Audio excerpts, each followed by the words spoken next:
Hello, good afternoon, everyone. Welcome to the platform of Unacademy, India's largest learning platform. Happy Republic Day to all of you. Yes, everyone. Am I audible, visible to all of you?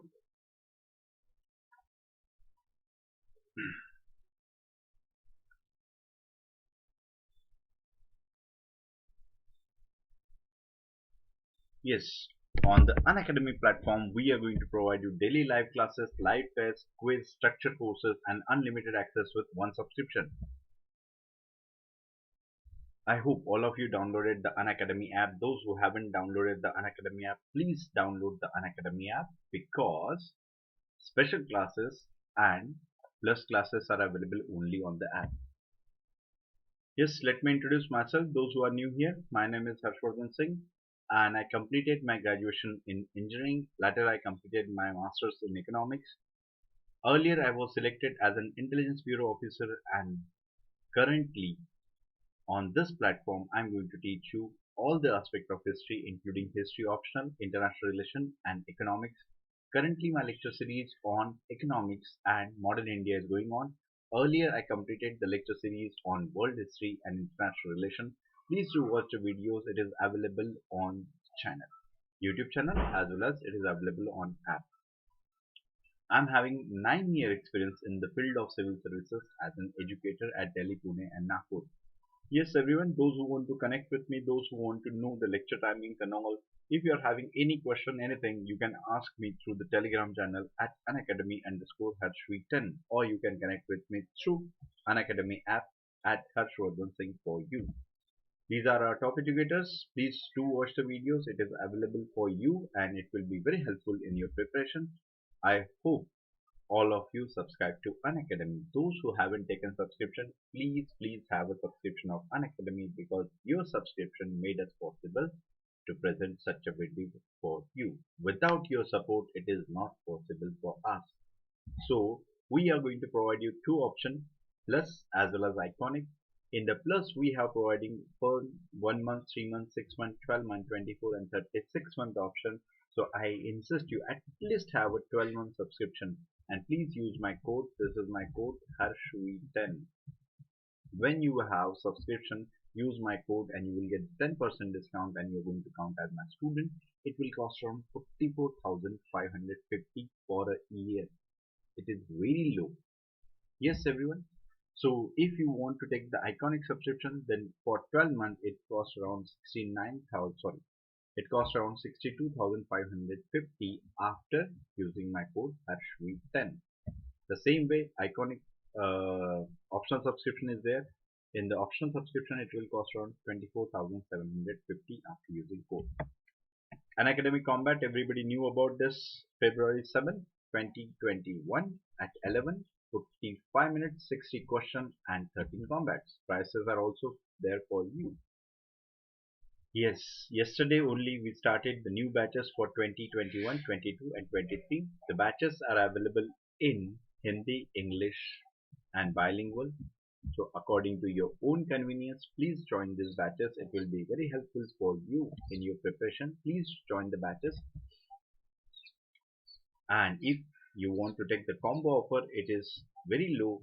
If you're going to take the subscription of Iconic for GS and optional, it will cost around 88,705, and both plus subscription GS and optional, it will cost around 70,103. Yes, we already hiked the prices, so now you have to pay more. Everyone, yes, special classes are there and it is available only on app. You can go and watch it. It will be very helpful for you because here we discuss about the question answer for mains as well as prelims. So you go and watch it. Now today we are going to discuss the land revenue settlement in British India. This is the most neglected portion in the preparation of modern India. Yes, everyone. So today we are going to discuss it, and yes, just look at the picture. You will get to know the how Britishers became the master. Initially, they acted like a servant. Later on, they became the master, and they ruled us for a long time. And the most important aspect of British policy in India is basically land revenue, and that's why today this topic is important for us to understand land revenue system. Yes, how many people are there? Vijaya, Jay, Rudra, Anaga, Ashwini, Uma, Preeti. Very good afternoon to all of you, and Jai Hind. Happy Republic Day to all of you. Republic Day is a special occasion for all of us. As democracy is there, we are the part of world's largest democracy, and this democracy is sustained just because of you and me. Our questions always make the democracy alive. Remember one thing, in the democracy, we have a right to use our voices, maybe the voices of support, maybe the voices of dissent. But voice should be there. Question should be there.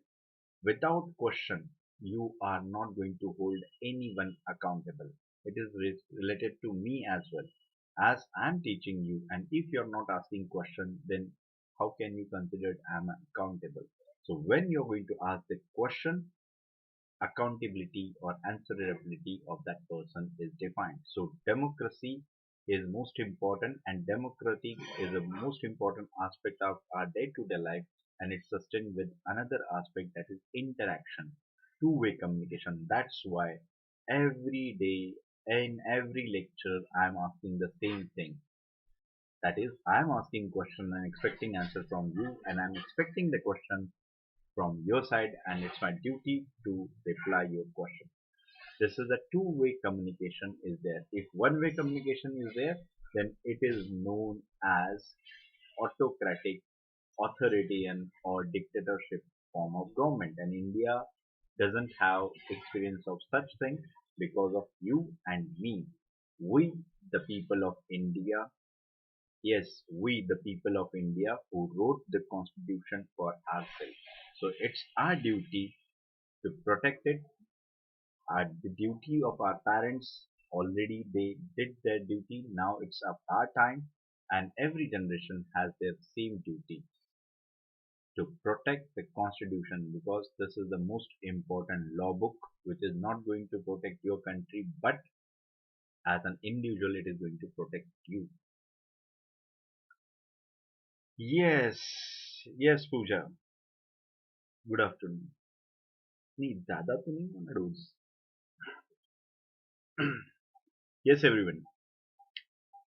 Okay, so today is very important day in all the aspects, as we are going to learn how Britishers established their rule in the form of land revenue settlement, because it is the most important source of revenue for them, land revenue. Yes, everyone. So first of all, a very basic question, as I'm asking to you, and I told you that we believe in democracy, we believe in interaction. So that's why this is the one of the way of interaction. What do you think? Why there is a need to introduce land revenue settlement? Why there is need to introduce land revenue settlement? Whether before Britishers land revenue settlement was not there?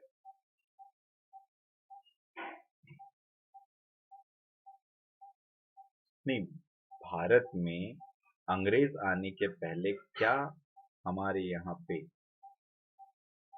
Land revenue कोई settlement थी या नहीं थी, या लोग सिर्फ ऐसे ही थे, हरफन मौला थे, अपनी ही धुन में जीते थे? Is that the case?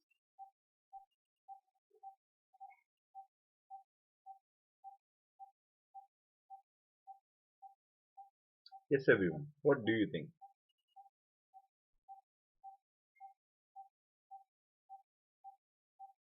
Because without knowing the intention, if you are learning, then it is just a mugging up thing, a spoon feeding type of thing.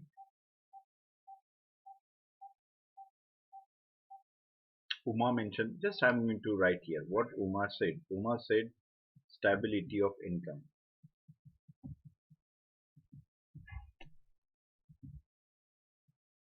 Okay, say whatever you want to say. Today is Republic Day, so nobody is going to judge you. You have right to express yourself. Okay, tell me without fear. Okay, stability of income. Why there is need to introduce land revenue settlement in British India? Why Britishers thought it to settle this thing?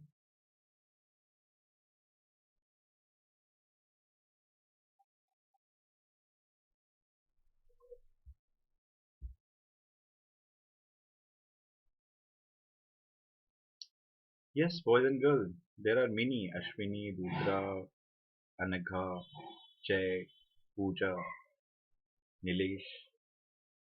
क्या लगता है आपको क्या जरूरत आन पड़ी थी इतनी इनको है हमारे यहाँ पे मुगल नहीं थे yes we had the very important rule in medieval time that is Mughal rule along with that one more person who ruled in Deccan for some time that is Chhatrapati Shivaji then we experience one more important ruler in South India that is Tipu Sultan and all so what do you think why there is a need for Britishers to establish it Uma mentioned control the land. Okay. Whatever you're going to mention, I'm going to write here. And yes, please remember, I'm expecting answer from you.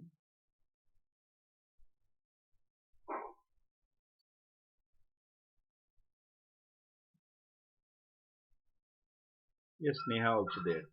To generate more revenue. Okay.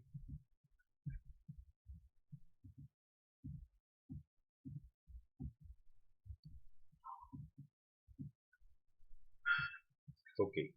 Yes, Harshita, after a long time. Good. At that time, agriculture was a major thing, and that is the source of income. Yes, of course. Yes, of course. As I mentioned earlier, the land revenue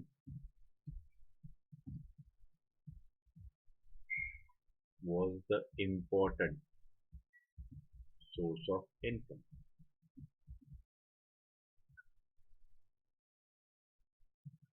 Yes, whatever you're going to mention, I'm going to write here.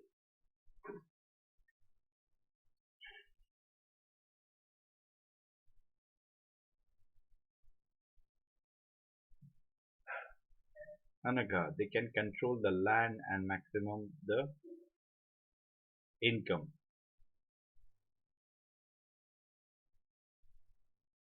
Yes, we have mentioned both the points what Anaga mentioned earlier. Control the land and to generate more revenue.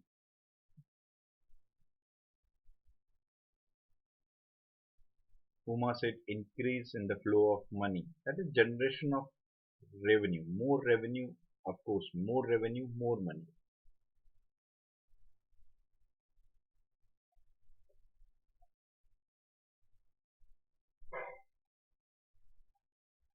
It's very simple, boys and girls. It's really simple. Just you have to think on a rational line. Preeti said to generate the more revenue and settlement enable them to control the people.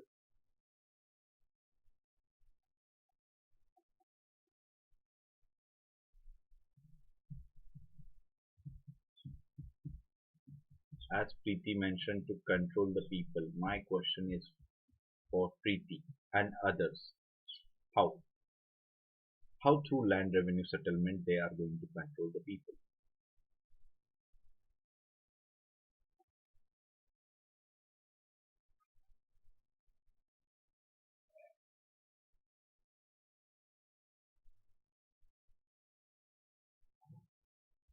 Yes, you all on the right track. You all on thinking on the rational line and you are basically giving me the exact answer.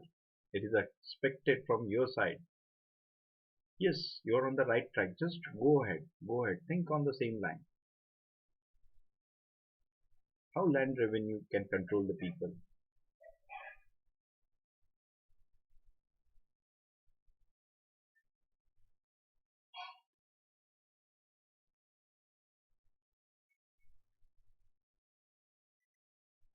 How much time you required, boys and girls, to tell a simple answer?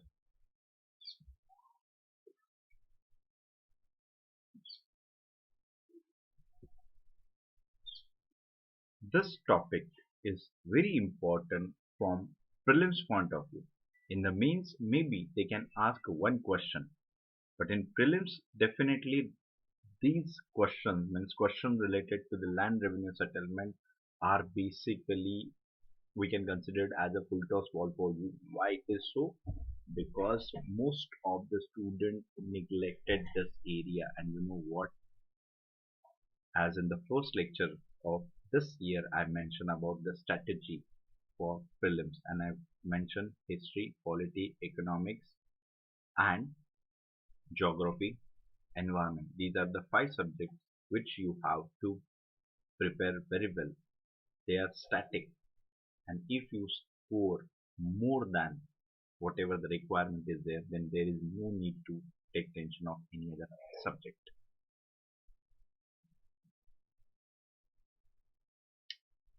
No, Vijaya, to grow a particular crop, private ownership of land. No, to grow a particular crop, they doesn't have that interest in growing crop and all. Ashwini mentioned the private ownership.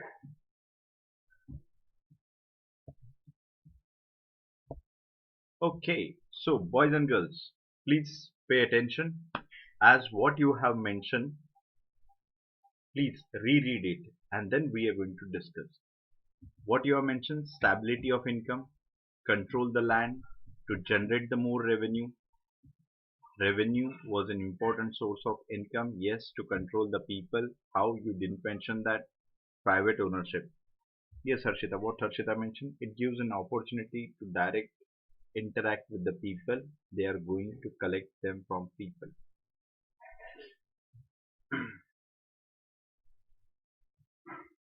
Harshita, when we are going to discuss in this lecture, you will get to know that there are some settlements which are having direct contact with the people, but there are some settlements which doesn't have a direct contact with the peasants.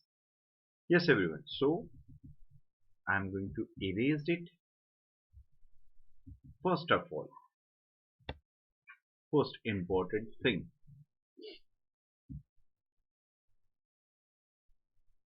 who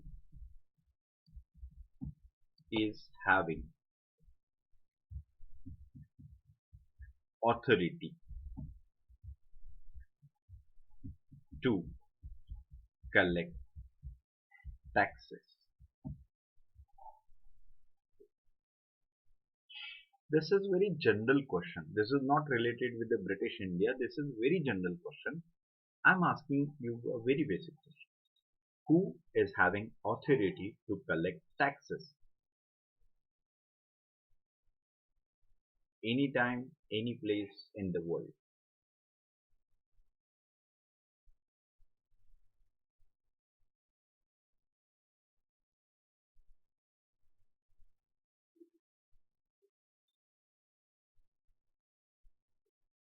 Zamindars? Very good. Very good. Very good. Hmm. Of course, state is having right. Who is having? Of course, government, state, king, queen. Yes, these are the name of the institution. They have the authority to collect taxes. So, so pre-British time, pre-British time, the land revenue collection, who collected the land revenue or who is authority to have collection? Nawabs, Mughals, yes, other native rulers. Am I right or wrong? Nawab, Mughals, native rulers, anything. Masters are going to do it. So don't you think so that with the land revenue settlement, Britishers established themselves as a master of this land? that is new master of this land.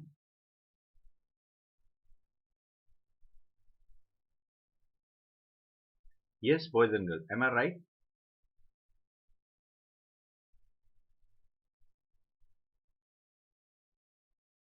Is that clear to you? Why it was necessary? First thing, that is, Britishers presented themselves as a new ruler of this land, and as land revenue was the most important source of revenue during ancient and medieval times, means हम हिंदी में कहते हैं ना स्वामित्व का अधिकार. Now they are the new master, and that's why settlement or new revenue system of land revenue settlement is required, so that people will get to know the old masters are gone. These are the new masters. My Bab Sarkar. Clear?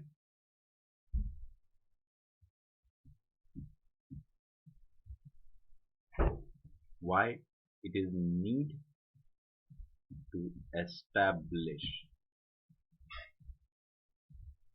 authority over territory. Yes, it's very simple. Why it is required? Because they become the new master, and it is the way through which they can establish their authority over their territory. राजस्व का अधिकार ये राजा का होता है. Clear? Second most important thing, why it is required. Tell me, I just want to give you one more example. It is very simple. It is related with you.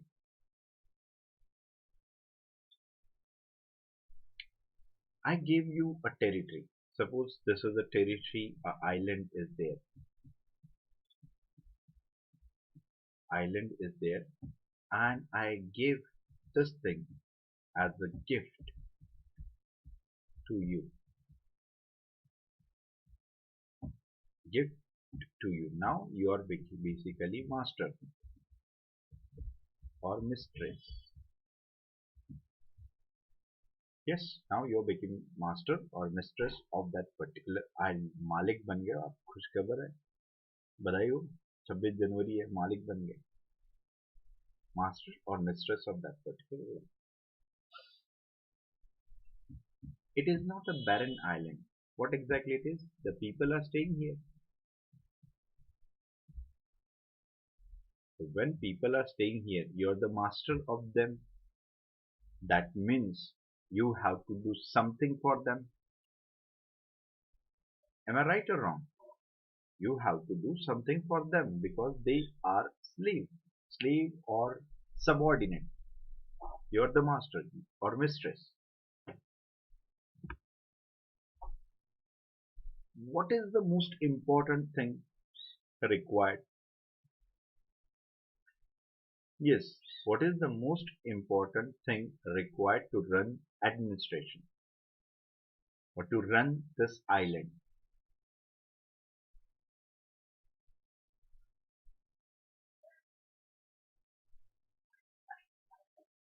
Yes, a very simple question. What is most important thing required to run such an island?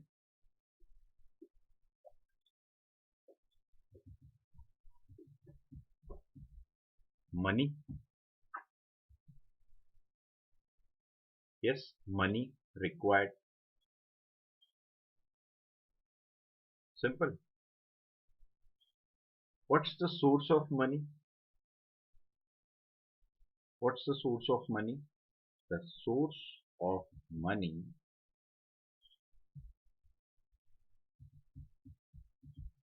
land revenue. The source of money was the land revenue. Clear? So that's why Britishers decided to introduce settlement, land revenue reforms, land revenue settlement there. Money, the source of money, that is land revenue. Tax. Without tax, it is not possible to run. Yes, exactly. Is that clear? Yes, is that clear? Okay, the second point is clear to you. Now my third point, what is required? Money to run administration. My third thing, that is, as we discussed that money is required, land revenue is an important source of revenue. But what if this land revenue, initially in first year you will get 20, then in second year you will get 5, third year you will get 1, then again it will get 15. Does it going to work? In the first year when I gifted you island, the income was 20 rupees. Then income was 5, then income was 1, then again income was 15. Fluctuation, basically it is a fluctuation.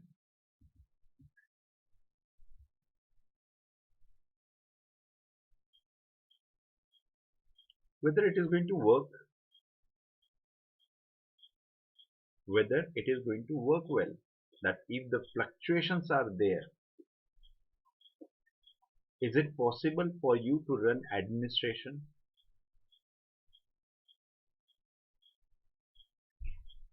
Yes, everyone. No. So what is required? The third most important thing is required, regular flow of income. Regular flow of income. That is important.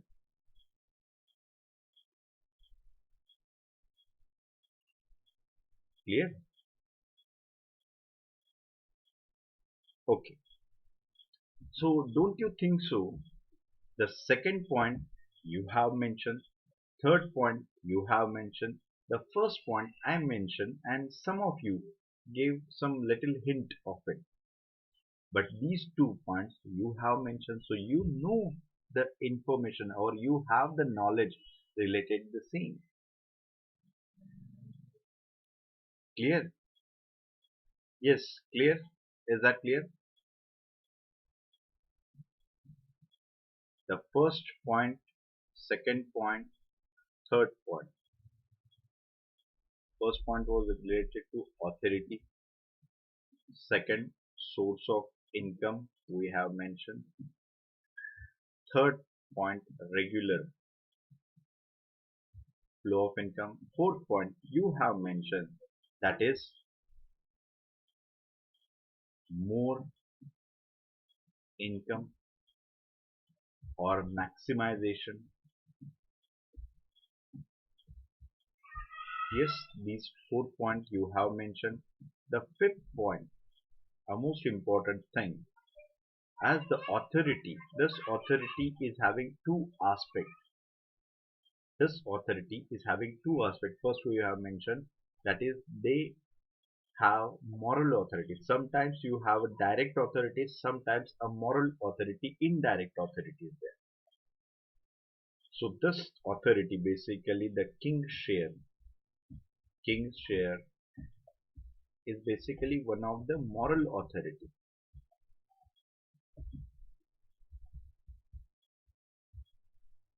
Moral authority. But one more thing is there, and that is related to practical authority. Practical authority, and you mentioned one thing in the practical authority, that is control over land. How they control this land is particularly part of their income. Direct control. They said this land belongs to them. A direct control means nobody is having authority to take anything out of it. For example, I just want to mention through Forest Act.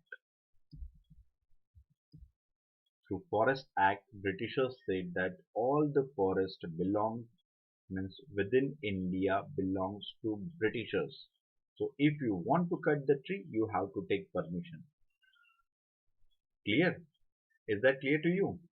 So now you get it why there is a need to introduce land revenue settlement, and you have mentioned this point, that is to establish the authority to means land revenue,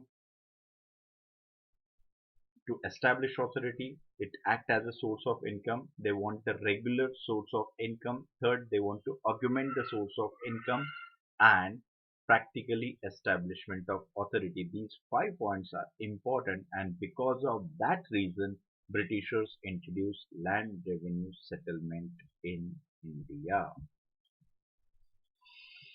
Clear? Yes, everyone. Is that clear to you?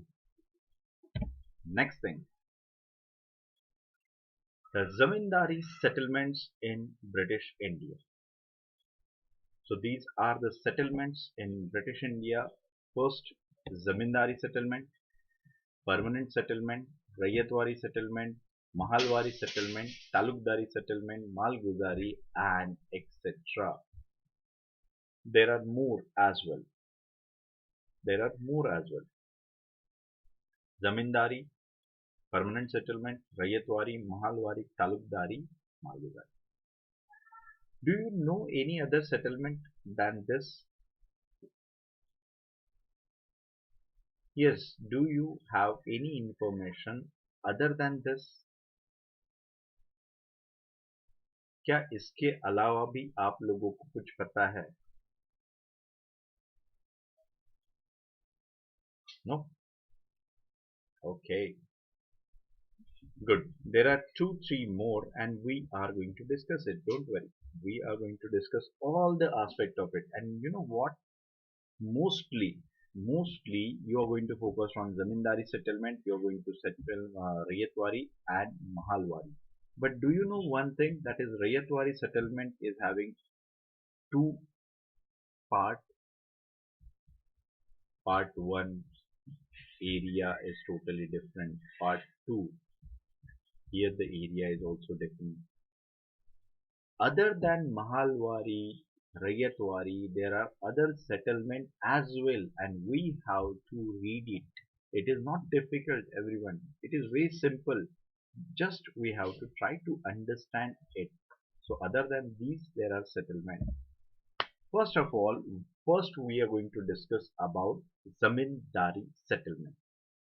So before that, the background for Zamindari settlement.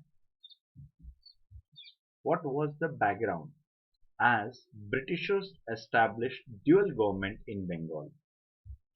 When Britishers established dual government, a very factual question I ask you, when Britishers established dual government in Bengal?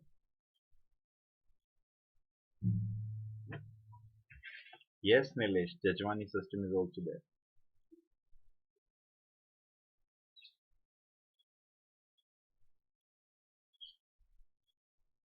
A very factual question for all of you. Dual government in Bengal.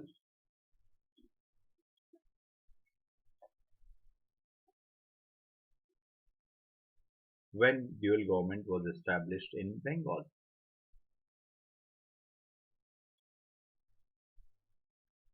What? How much time you required to answer such a simple question?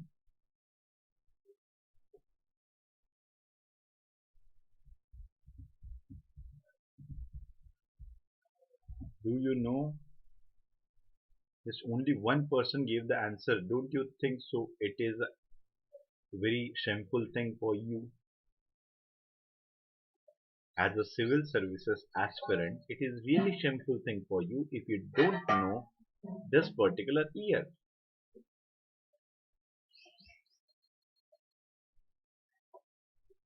फटाफट response आना चाहिए फटाफट. Yes, everyone.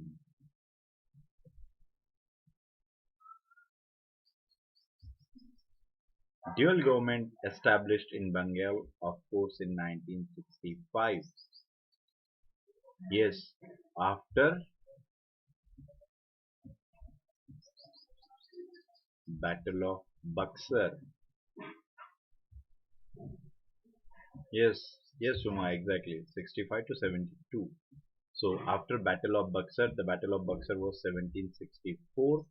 After that, there was a Treaty of Allahabad, and in that treaty, British East India Company got the Diwani right.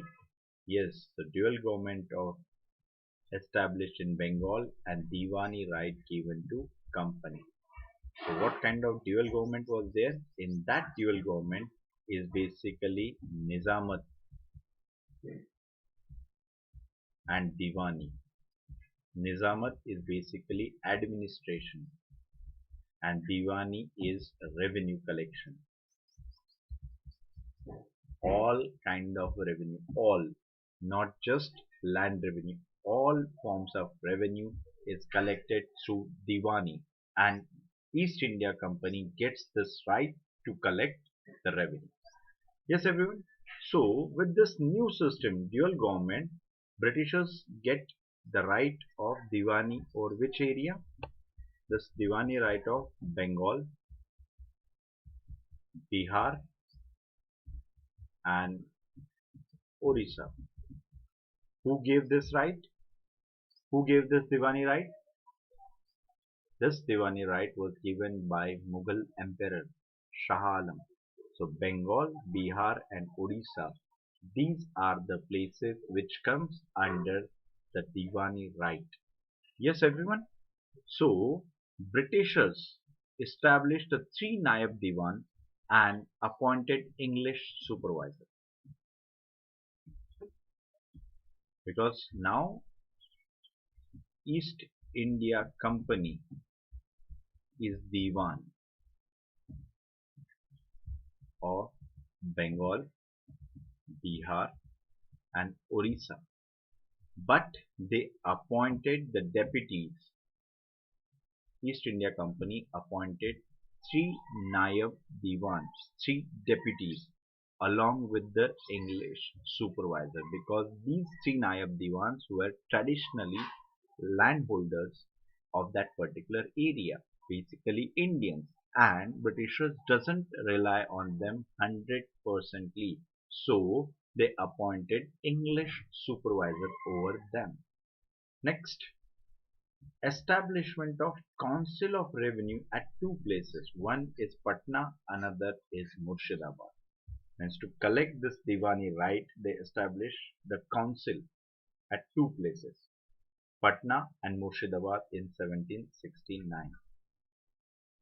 Clear? So now we are basically moving towards how Britishers established gradual control and how Zamindari settlement started. So this collection of the revenue was responsibility of Amil. Amil was the institution and they had the responsibility to collect the revenue, and he got the 10% of the collected revenue. So this thing was continued for some time after 1965. When Warren Hastings came, Warren Hastings started his own experiment. Warren Hastings, as you know, first Governor General of Bengal by the Act of 1773. So Warren Hastings, what he did? First he abolished the offices of Nayab Diwan as well as he abolished the revenue concept. He completely basically abandoned old system and he tried to establish a new system. Second important step he did, he transferred the treasury from Murshidabad to Calcutta. Why treasury was there in Murshidabad? A very basic question I ask you. Why there was a treasury in Murshidabad? And why Warren Hastings shifted it to Calcutta?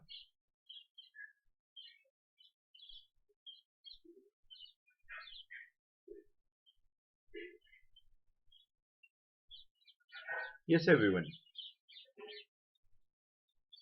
Why? What do you think? Why treasury was there in Murshidabad? A very simple thing, because Murshidabad was the capital of Bengal. It is a seat of Nawab of Bengal. You know, Bengal Nawab ship established by Murshid Quli Khan. That's why Murshidabad. So Bengal was having capital Murshidabad, and Britishers shifted that to Calcutta. And why Calcutta? Because in Calcutta there was a Fort William. Their presidency was there, and now basically Britishers having control over Bengal, and they acted as a new master. So they shifted their capital from Murshidabad to Calcutta. Yes, there he established the Board of Revenue. In Calcutta, when Treasury shifted and everything, he established the Board of Revenue, and he introduced a new system. Actually, it was not new system, it is there for a long time. That is Ijardari system in 1772. Ijardari is basically a system of what a right given to highest bidder. Auction. It is kind of auction. Yes, Ijardari system was basically a auction kind of system, that one particular land is there and the bid is for that. Auction is there, and the highest bidder gets the right to collect the land revenue. And after collecting that land revenue, they are going to share with the Britishers. Why it was there? What's the intention of this Ijardari system? It is there to maximization of revenue. Clear? If you don't know Ijardari system, then you can consider the IPL auction. It is the same thing.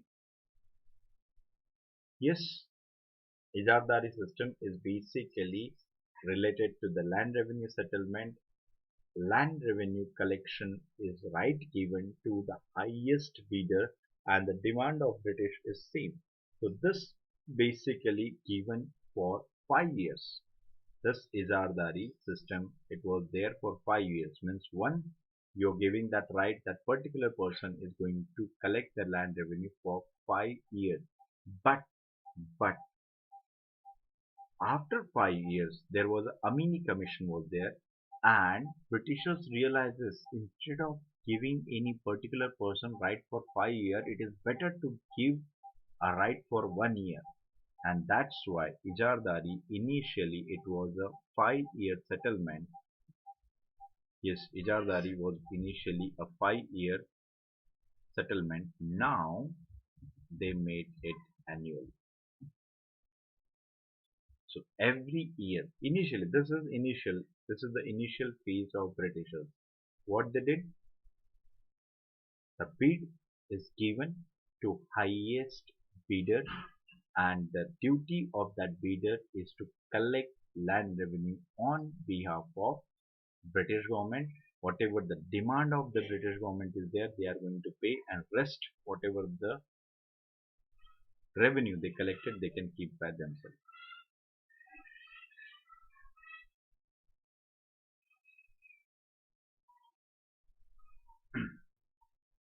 Yes, everyone, is that clear?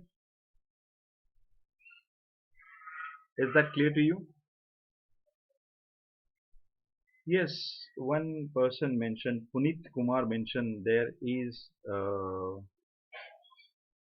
no video clarity. So is it the problem with everyone, or is it the problem with one particular person? Yeah, it is clear. Maybe the problem with your side, Punit. Yes, everyone. Is that clear? What is the Ijardari system? What's the Ijardari system, and how that system was basically for 5 years and how they made it annual? So this is the beginning phase of British in India. Right now they are dependent on other. Yes, but as they want to become master, they cannot rely on outsourcing on all the aspects. That's why they decided to introduce new changes. Yes, Abhay, you are there. Good. So, Ijazari settlement is clear to all of you. Next, the idea and demand for permanent settlement with the zamindar. As you know, zamindar is very powerful in Bengal, Bihar, and Odisha. Basically from Bengal, and these Bengalis are having influence over Bihar and Odisha. So, an important aspect, you know, that Thakurs, yes, Rabindranath Thakur and all. So basically, they belongs to the zamindar. One historical fact is there. I think some of you might aware of that in medieval times. If you read the Satish Chandra NCRT, you will get to know that. When Akbar want to control whole Bengal, he thought that he want to control, he want to destroy everything. But his advisor suggested that please don't do that, because if you considered your strength as a military general and their combined strength as a military general is much more than yours. So please do not do such mistake. Yes, do not do such mistakes. Clear? So this shows that how zamindar were powerful. Along with that, and the most important aspect with the zamindar, that is, zamindar were having their own military to protect themselves, and if it required, they are going to support the government at that time. So it was a traditional system was going on. Zamindar were the landholders of the land. Clear? So now there was a thought emerged at that time in 1760s and 70s. There should be a permanent settlement. It should not be every time you're going to ask the bidder, every time you're going to ask the others to bid for that auction is there. So instead of that, there should be there should be some fixed amount.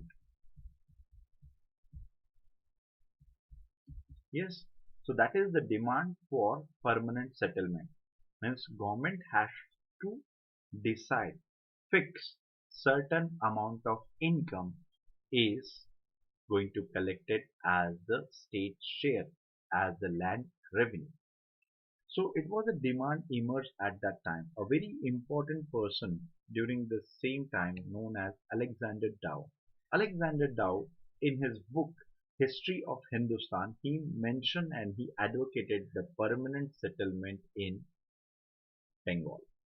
Along with that, this person is most important, and this person created the background, that is, Philip Francis put forward the idea of permanent settlement with the zamindar.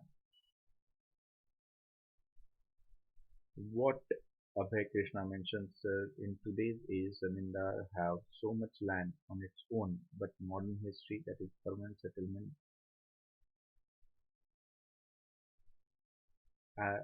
just to collect the revenue, it is same as the today about the land its own.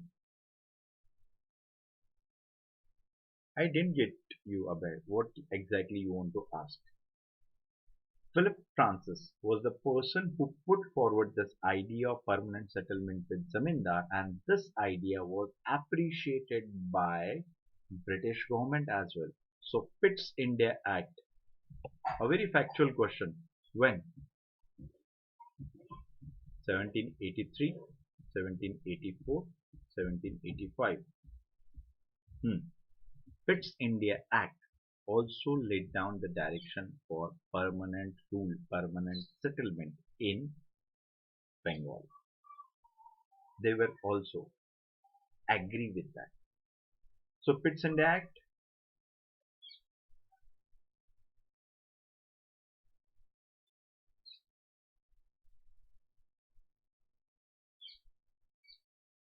yes, Abhay, exactly. 1784, Pitt's India Act. My another question to all of you: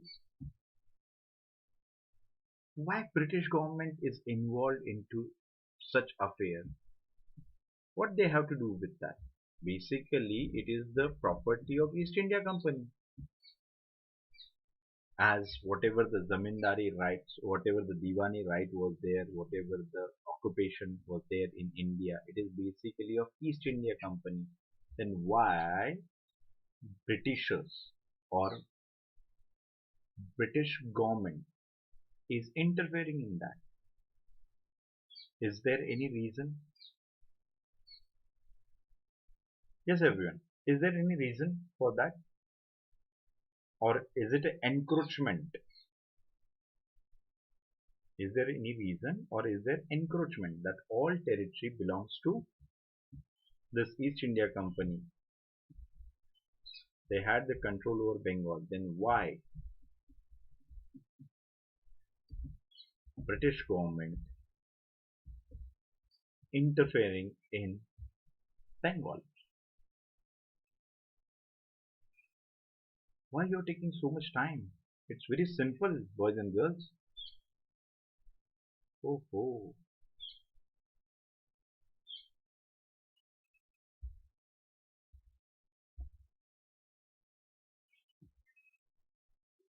Is it very simple? Regulating Act of 1773. The word is regulation. It's too much difficulty for the Britishers to collect land revenue. That is the reason. No, no, that is okay. That is okay. What I have mentioned, that is Regulating Act of 1773, allow British government to intervene in the affairs of India. Clear? That's why this Pitt's India Act also suggested or laid down the rule to have permanent settlement in Bengal. And as the British government said that, so it's a duty of East India Company to introduce it, because right now British government is regulating the affairs of East India Company in India. Clear? Yes, is that clear to you? Is that clear to you? Next thing, the rise of two schools related to zamindari settlement in India. Means what should we have to do? Means there were two thoughts.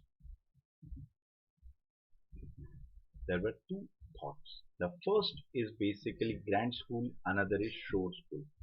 Grand school said that zamindari or zamindars doesn't have proprietary right. Means they do not considered as a owner of this land. So, so state is not bound by any limit in its demand for land revenue. And state should not.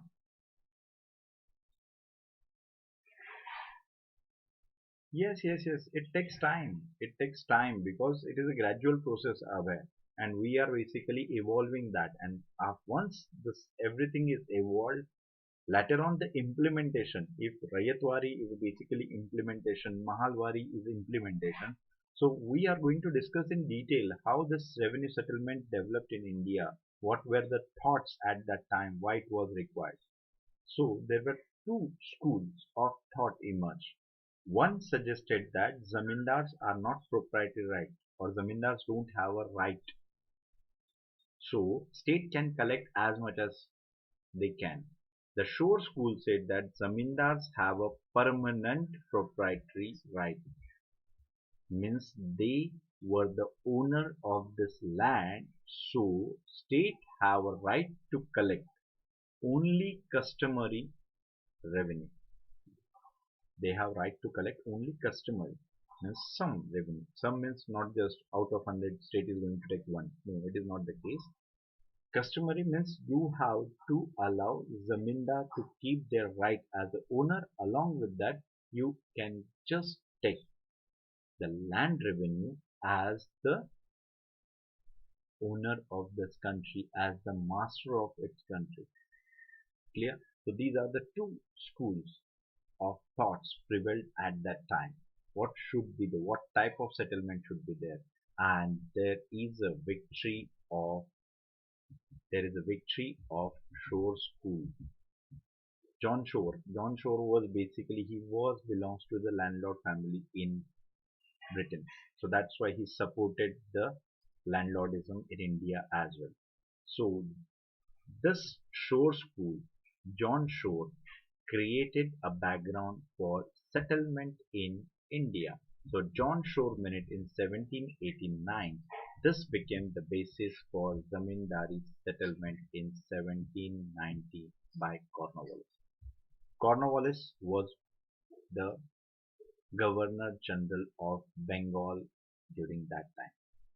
Yes, Ronak, happy Republic Day. Yes, everyone. So now you get it. These are the two thoughts. Out of that short school thought was emerged as a victor, and this thought said that zamindars are having permanent proprietary right. State has a right to collect the customary revenue from it. Yes, everyone. And this created a background for zamindari settlement in Bengal. And who started? Cornwallis started in 1790. So yes, the Zamindari settlement, Cornwallis started in 1719. The period was for 10 years. Means whatever the settlement they are going to do with the Zamindar, they said that period is for 10 years.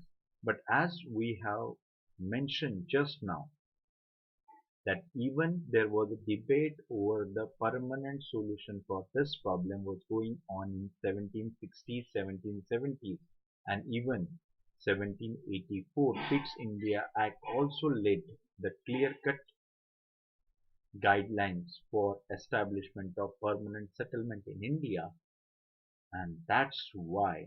But as the government agree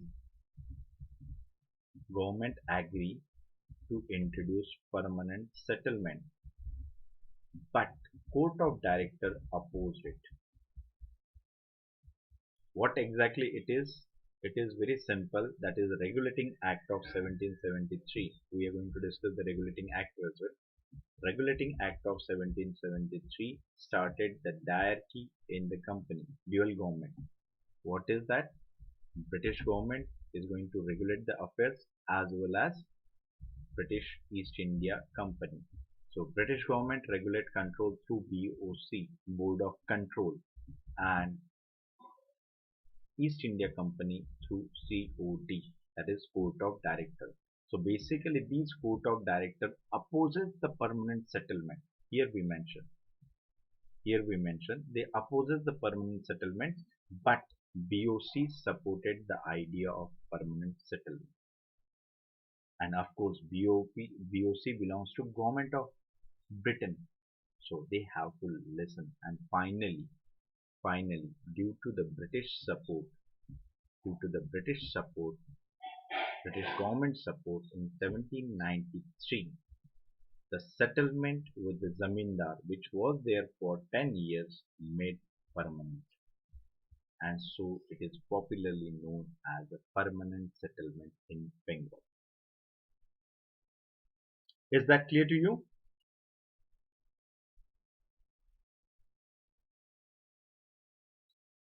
Abhay, it takes 20 years to settle this issue because right now they are not strong enough.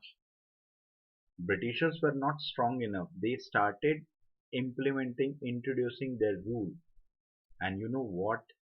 If in the beginning only, if you show your real face, then there is a possibility of a revolt. Britishers never did that thing. Britishers consolidated their position by introducing gradual changes. Clear? Is that clear? Now Zamindari settlement is clear to all of you. Zamindari settlement in Bengal, it is for 10 years in 1790 and 1793 they made this settlement permanent with the Zamindar, so popularly known as Zamindari settlement.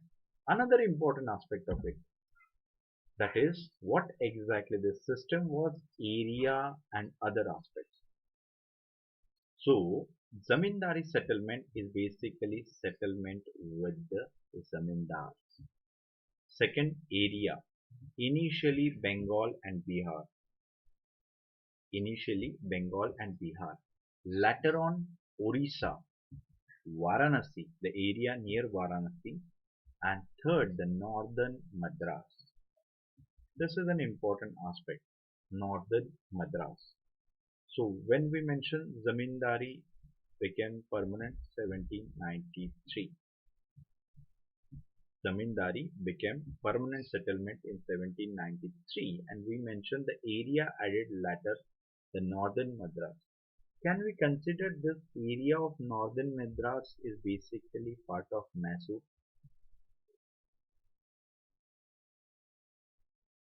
Yes, everyone. Can we say that it may be the part of Mysore?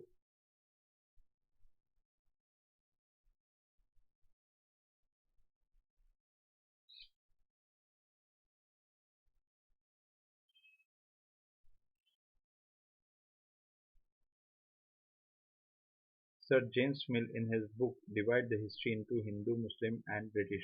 So is this correct if he made the strength in India at that time? That is, whatever you said, it is a historical fact. That is, he divided the history into Hindu, Muslims and Britishers. He divided. But in India, remember one thing, our history was never been a purely Hindu history in ancient, purely Muslim history in medieval and purely British history in modern. So basically they want to divide the India on the basis of religious ground, and it is the way of colonial history. So if we consider the whole medieval history is a Muslim history, then what about Shivaji? Yes, what about Shivaji? Can we consider that? What about the other Rajput rulers who ruled Rajasthan and nearby area? So can we consider it? Yes. When we considered the Hindu history as ancient India, how can you forget about Ashoka? He was a Buddhist. How can you forget about Harsha? Yes, how can you forget about the foreigners, that is Indo-Greek, Shaka, Kushana, Pallavas? They already adopted the Buddhism, they embraced the Buddhism, and even one person embraced the Christianity, Bondoferus. Yes, everyone, Bondoferus embraced the Christianity in 100 AD.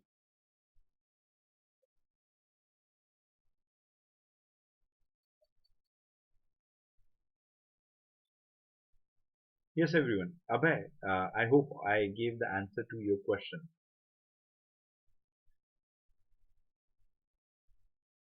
Yes, everyone. I ask you this question. यहाँ पे है हम यहाँ पे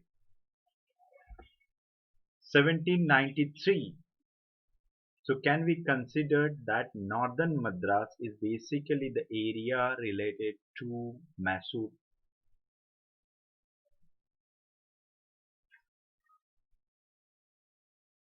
Yes, Uma Jainism also one person, a very famous Kharvela, ruler of Orissa, Jaina. Yes, one more person. It is said that that is what's the name of that person? Yes, Chandragupta Maurya. He embraced the Jainism. So it is not the case. Clear? So, what kind of people you are? The the third Anglo-Mysore War.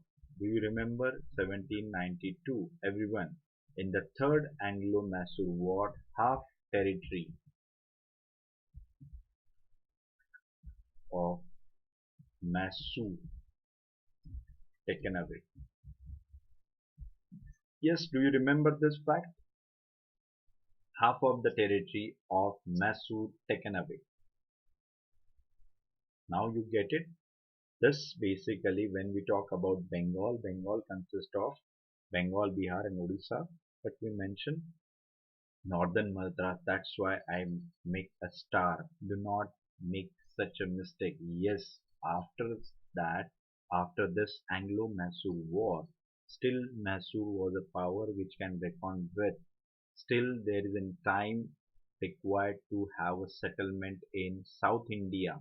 So, for the time being, zamindari settlement, that is permanent settlement, established in northern districts of Madras. Clear? क्या आप लोग भी है. Next, state share. The state share is basically 89% of the revenue and 11% is going to keep with zamindar. If the 100%, yes everyone, if the 100% is land revenue collection, out of 100%, state is going to take 89% and 11% is with zamindar. So this settlement, zamindari settlement, permanent settlement, is a settlement with zamindars. This zamindar acted as an intermediary between government and peasants. Akshay, yes, after taking away Mysore territory, Alexander Reed started Rayatwari. Yes, Alexander Reed started Rayatwari, but at some places there are the evidences of introduction because it is a trial and error thing. So at some places we get the reference of Zamindari settlement. Clear? So one more important law is there at that time, and this law is basically sunset law. Do you have any information, any idea related to sunset law?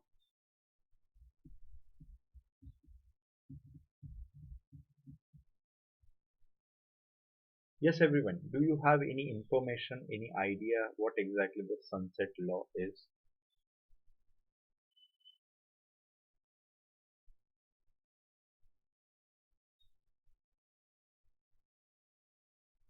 पढ़ा है कभी कहीं पे? Sunset.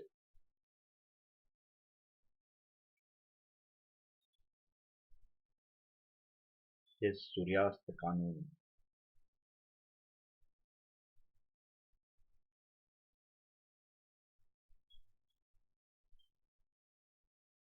If you don't know that, you can at least have one guess, as the Rudra mentioned that. Yes, you can guess. Means this sunset is basically a ultimatum is given to one particular person. One particular person, means zamindar, the ultimatum is given that you have to pay land revenue before this date.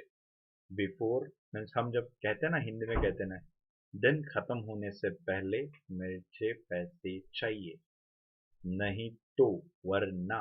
It is the same thing that Britishers, the sunset law. Yes, everyone, you already mentioned it. As Abhay mentioned, before fixed date, before sunset, revenue has to be paid by, to government by zamindar. Yes, exactly. Legal provisions that provides for automatic termination of government programs and laws. Yes, yes, yes, yes. Exactly. Yes, Nilesh, Ashwini, exactly. So basically, the sunset law is a deadline for zamindar to pay revenue. If they fail to pay before that particular date, before sunset, then that leads to termination of zamindari, and this zamindari right is given to other. And who is going to give that right? Britishers. And why? Because Britishers are new masters of this land. Yes, sunset law is there in what was there? Sunset law means basically through this law, land revenue paid before particular date. After crossing of the date, automatic termination of zamindar right.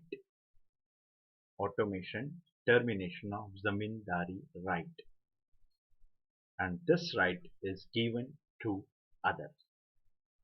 Clear? So do you think so this act is good or bad? Yes, everyone. What do you think? Whether this act is good or bad?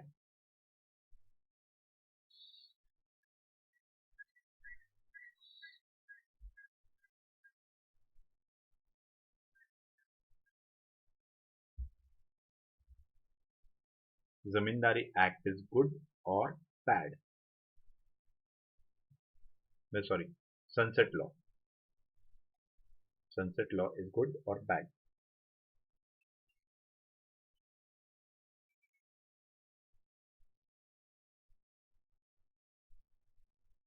Yes, everyone. Yes, it is bad. Why it is bad? Because you know one thing, that is agriculture is totally dependent on nature. Agriculture is totally dependent on nature, and if any natural hazard or anything happened, then it is not possible for zamindar to collect the revenue from peasant. And if they fail to collect that, how it is possible for them to submit that on that particular day? And zamindars know the reality very well than any others. What happened? I'm going to tell you the criticism and all. So there was a huge criticism for zamindari settlement, for permanent settlement. Some nationalists considered it as a plunder of Bengal. Even the utopian and what's the name of that? James Mill belongs to one. Yes, everyone. Do you have that? I forgot that particular name. J.S. Mill belongs to one uh, stream of philosophy. Do you remember the name of that philosophy? Utilitarian. Yes, utilitarian is also opposing this idea of permanent settlement. They said that basically British East India Company is exploiting India and Indians through this permanent settlement. So, what's the adverse impact of zamindari settlement in India? The most adverse impact is basically large scale transfer of land from zamindar to non-zamindari segment, zamindars to non-cultivating group, and this non-cultivating group gave birth to absentee landlordism, and this absentee landlordism makes the condition of peasants worst. Why? Because these non-cultivating group, they lived in cities, towns. They do not have any first-hand experience with the agriculture. So if they don't have, how can they understand the situation of farmer? They basically say, I want it right now. If it is not possible, I don't know. They just grab this land. This is the problem was there, and that made the situation of peasant worst in India. Yes, everyone. Is that clear? Is that clear? That is impact of zamindari, how it was the worst.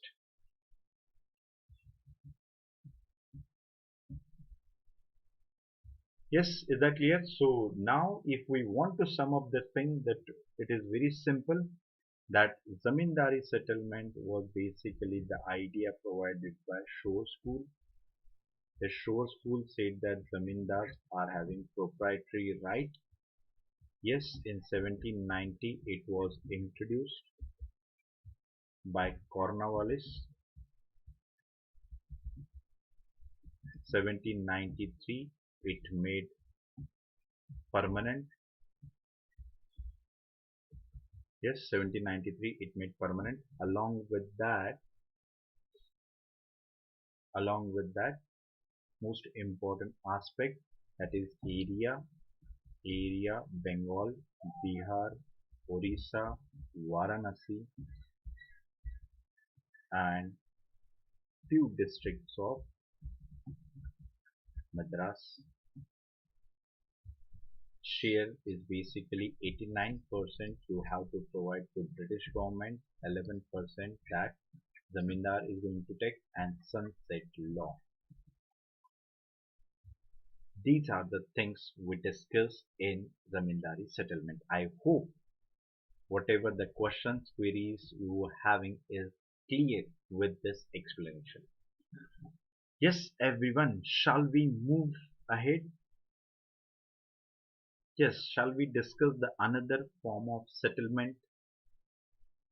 Whatever the doubts, question, queries are clear, या है कोई सवाल है अभी भी मन में या कुछ पूछना है? If you are having, then please ask. Yes, Abhay is having question. Sir, why it is not started in Pan India, which Britishers have control? Abhay, as I gave you the answer in the first lecture of modern India, but still I just want to show you this diagram. Maybe it reminds you something. 1772 Bengal, 1799 Mysore, 1880 Bombay. Do you remember the policy of ring fence, Ajay? Sorry, Abhay. Do you remember? Then we discuss about they captured Sindh.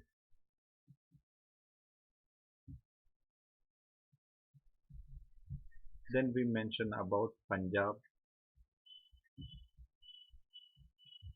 Abhay, do you remember that? Expansion of British rule. Even we had a marathon lecture on this particular topic. Establishment of British rule, Anglo-Bengal, Anglo-Mysore, Anglo-Maratha, Anglo-Sindh, Anglo-Punjab. So don't you think so that these dates are different, these years are different? 1772, 79, 1818, 1814, 1848, 1856. So what it shows? It shows that Britishers doesn't have a control over Pan India at that time. So wherever Britishers having control, they establish a new system of administration, and once they consolidate their position, they again move ahead. And Britishers introduce the system according to the local requirement. It was not imposed, it was adjusted according to the local requirement. Yes, now it is clear to you? हाँ, good, simple अब है. क्या यार ऐसे इसमें परेशान करते हो आप लोग? Yes. other than other than that, is there any question, any query, any doubt? किसी और किसी को भी कोई समस्या है, कुछ समझ में नहीं आ रहा है, पूछो. एक ही बार समझना है, बार बार नहीं समझना है मुझे. एक बार लैंड रेवेन्यू सेटलमेंट दिमाग में गए कि बस, फिर चाहे कितने भी सवाल पूछने दो. whatever number of question UPSC is going to ask in your throughout UPSC career, definitely you are going to attempt all.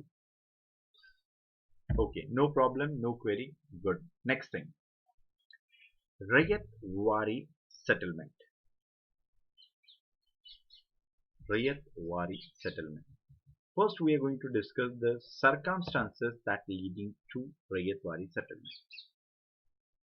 The first thing, in 1792, first experiment of Rayat Wari settlement in Baramahal area by Alexander Reed. And just now we mentioned about Third Anglo-Mysore. Yes, in the Third Anglo-Mysore, half of the territory taken by Britishers. They offered the territory to Marathas. Maratha refused that. Yes, they offered the territories to Hyderabad. They said no, they don't want. So Britishers kept all the territories with them.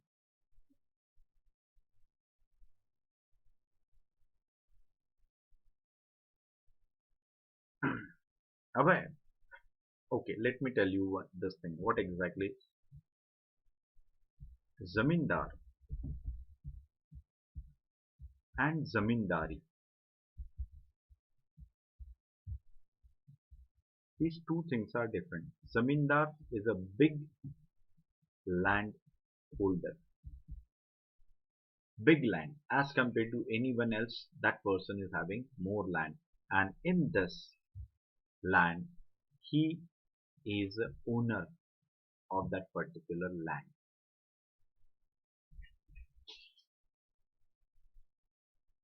Zamindar is a big landholder and he is having ownership of that particular land. And zamindari is a right. Zamindari is a right. Other than his ownership of land, he is having right to collect the revenue. This right allow him to collect revenue. Is that clear, Abhay, now? Now, is that clear?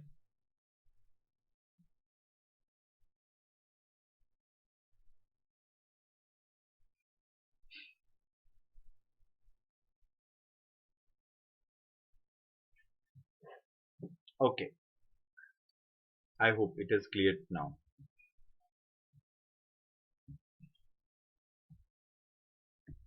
Next thing, as we have mentioned, 1792 first experiment in the Baramahal area. Baramahal area is basically the area belongs to Mysore, which was taken by Britishers. So in this area, the first experiment of Rayatwari by Alexander Reed. Please remember the name of these people. As we have mentioned, the John Shore, Alexander Reed, and there are many. So please remember the name. So Alexander Reed first introduced it in Baramal area and he was known as the father of Rayatwari system in British India.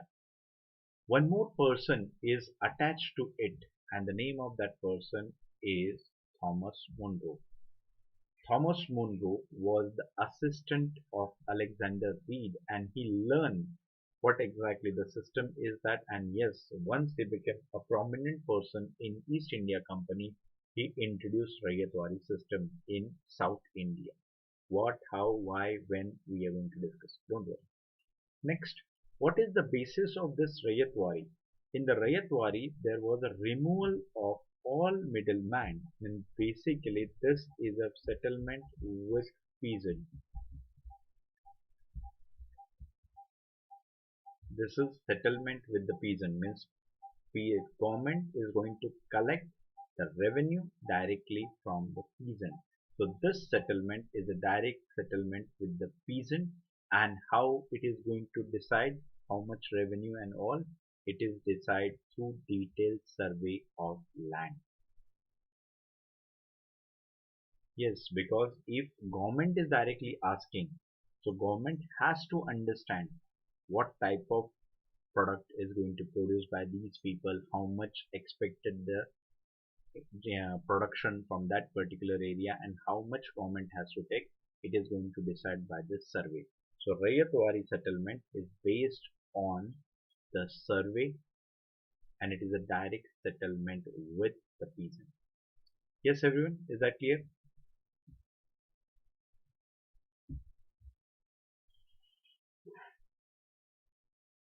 Yes, is that clear to you? Rayatwari, circumstances leading to it. Now, Thomas Munro had a practical experiences of Rayatwari in this particular area, and in this area of Baramahal only there was an experiment of Zamindari as well. As we have mentioned in Zamindari settlement, there was a experiment of Zamindari settlement. But this experiment was hugely criticized by many and mostly the Thomas Munro. Thomas Munro opposed that, and that finally led to introduction of Rayatwari in Madras, as Thomas Munro right now became the governor of Madras. Governor, of course, head of the state of Madras right now. So when he became the governor, whatever the experiments he had done under the guidance of Alexander Reed, he introduced that in Madras in 1820. He introduced the Rayatwari. This Rayatwari is basically direct settlement with Rayat. Rayat is basically means peasant. In general, this word is used in Deccan Plateau. Yes, everyone. This word is very popular, and Rayat is a word used by people of Deccan Plateau for the peasant. So, direct settlement with the peasant. And here the proprietary right given to Rayat. Proprietary right means मालिकाना हक जो है वो किसानों का है. Clear. Area excluding coastal Andhra means Madras presidency excluding coastal Andhra. The whole area was under it. And in 1820s, so you know that no, there is right now there is no threat from any political power in south. Mysore power ended, Marathas rule also ended, and Hyderabad is basically become an important native state. It is no longer challenge for Britishers. So they decided to have introduced the land revenue settlement to consolidate their position in South India. Clear? So it is based on survey and measurement. That is Rayatwari settlement in Madras is based on survey and measurement. It is based on gross produce. Gross produce means basically estimated gross. And in economics, we already discussed what is gross and what is net. Net means exact. I want this. Gross is the estimate, and gross fluctuation may be there. Means for example, if we considered okay, your production will be like 100 quintal. So my revenue share is 2/3. It is a gross estimate. 2/3. So you don't know exactly how much you will get. So if it is 100, then 2/3 is basically 66. But if it is 50 only, then how much? That is the problem. So gross is basically estimated thing. And yes, this is an important aspect. This is the important thing. That is 1820, the Rayatwari settlement in Madras became permanent. This settlement is permanent settlement. Is that clear to all of you? Yes, देवी और सज्जनों, ये रहा आपका सवाल. क्या आपको ये सारी चीजें समझ में आ रही है या बस ऊपर ऊपर से जा रही है? Yes, boys and girls, what do you think? Is that clear? It is always better to attend the lecture on 26th January instead of watching the same old movie on Doordarshan on other platforms. Yes. Next, Rayatwari in Madras were having adverse impact as well. As we mentioned, it is the settlement directly between government and peasants, and government wants revenue. But if peasant fail to provide that, then how much what they have to do? They have to take loan. So because of that loan, large scale transfer of land from peasant to moneylender, that creates a problem. Because if peasant fail to pay the land revenue, then sometimes they are going to take the loan from moneylenders to pay that. And you know what? Agriculture dependent on nature. And if next year also they suffered the same thing, most of the cases it happened, and because of that reason, peasants lost their land. Clear? That is the adverse impact of Raytwari there. Next important thing, Raytwari in Bombay. As we have mentioned, Raytwari system is introduced by Alexander Reed, then Thomas Munro in Madras, and in Bombay one person played an important role, that is Elphinstone. Yes, the same Elphinstone College is very famous. Who was he? Of course, he was the governor of Bombay.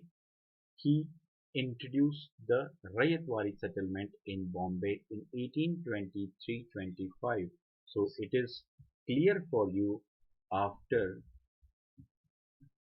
end of Marathas, the third Anglo-Maratha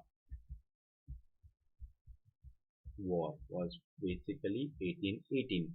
Means at the end, after decline of Maratha, now a new system of administration they introduced. So do you remember one thing? In the first point of this lecture, what we ask you, why there is need to introduce land revenue settlement, and at that time I mentioned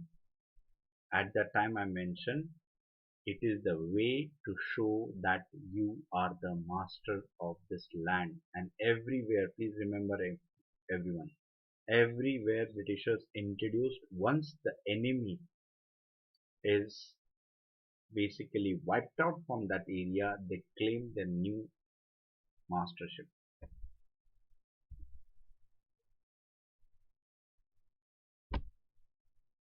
Yes, everyone, clear? Is that clear to you? Any question, any query? No. Now pay attention. Now which area? Of course the Maratha territory, Maharashtra, Gujarat, Sindh, and some parts of Deccan. Gujarat and Maratha? Really? Yes, everyone. Gujarat and Maratha. Is there any connection between Marathas and Gujarat? Akshay said, Dadabhai Nauroji is a professor of the college. Yes, yes. Akshay is having detail. Sorry, Abhay is having detailed knowledge. Good.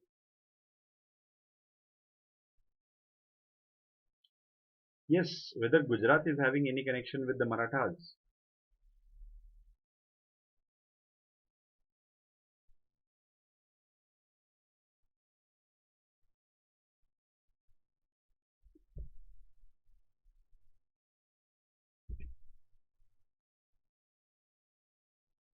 अरे भाई कुछ है connection पता है कुछ Yes, everyone, it is very simple. That is, Gujarat was under Marathas. Baroda is a best example of that. Baroda was under Gaikwad. Simple. That is there. Sindh, of course, Gujarat and Sindh are connected with each other, so the territory is there. So, Rayatwari settlement in Bombay introduced by Elphinstone, and this area, the Sindh, was a part of Bombay Presidency till 1935. By the Act of 1935, Bombay Presidency divided and Sindh made a new province. Clear? Next. What is the exact thing? Same. Assessment with the individual peasant, measurement of field, yes, measurement of field, estimate of yield, that is there. But one important difference, and here it is a difference. One important difference between Rayatwari at Bombay and Rayatwari at Madras, that is net produce.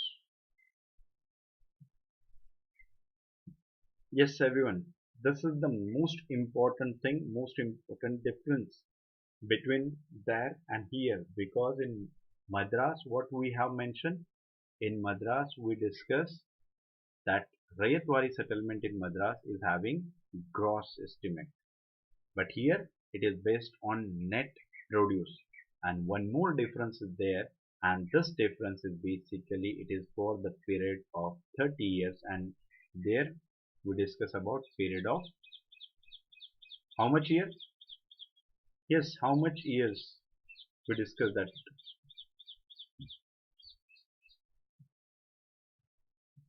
Rayatwari in Bombay, Rayatwari in Madras. The difference we have mentioned, of course, here the Elphinstone introduced, here Munro introduced. Second, based on net, here based on gross. Third difference, this is for 30 years and this is for permanent.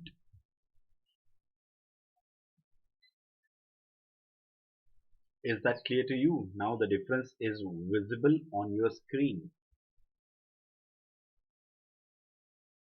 Yes, everyone, boys and girls, it is visible on your screen. Elphinstone, net produce 30 years. Munro, gross, permanent. Now everything is clear. All doubts are clear. अरे भाई सो गए हो क्या? No answer from your side. Yes, everyone, no reply from your side. Only one person is awake, and that is Abhay. Rest or sleeping. Okay, have a rest. Don't worry. क्या जल्दी क्या? इस साल देंगे, अगले साल देंगे, अगले साल के अगले साल देंगे, हैं? जवाब कहाँ देना है?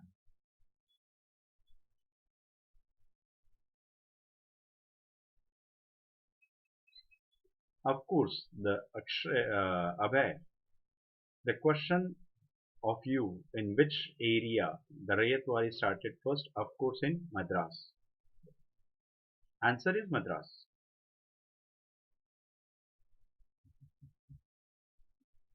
Yes, Rudra is another person who responded. Rest are saying, "वो क्या क्या जवाब देना है यार? कितने जवाब दे हैं? भाई साहब को कोई काम नहीं है, सवाल पे सवाल पूछते जा रहे हो।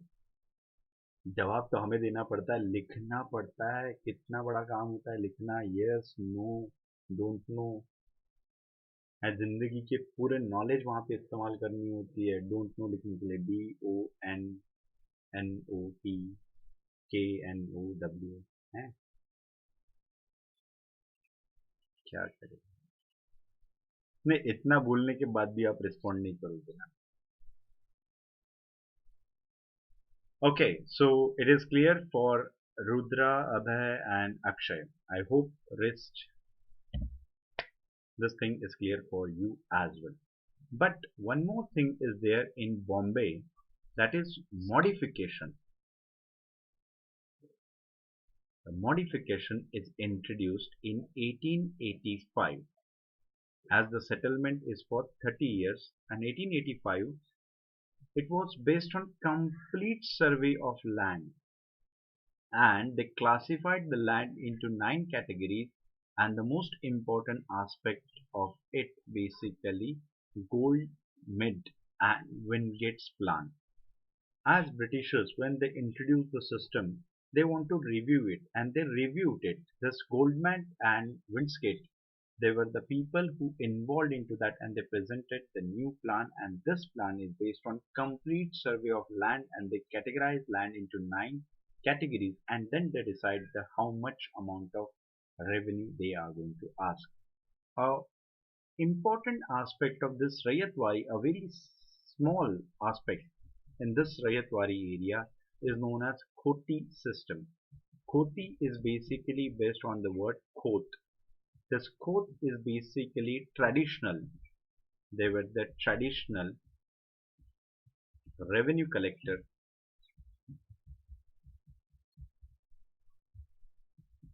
in Konkan area.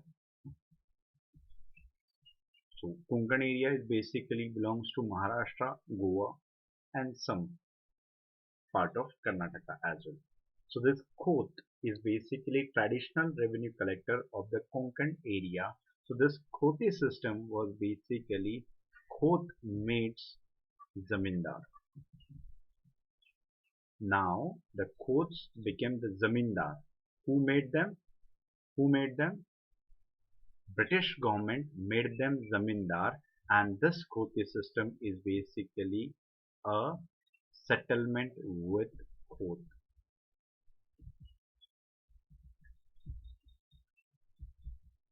Settlement with the Khot. So can we consider it is a direct settlement with the peasant? Of course not. It is an indirect settlement with the peasant through Khot, and this Khote system is one of the aspect of it.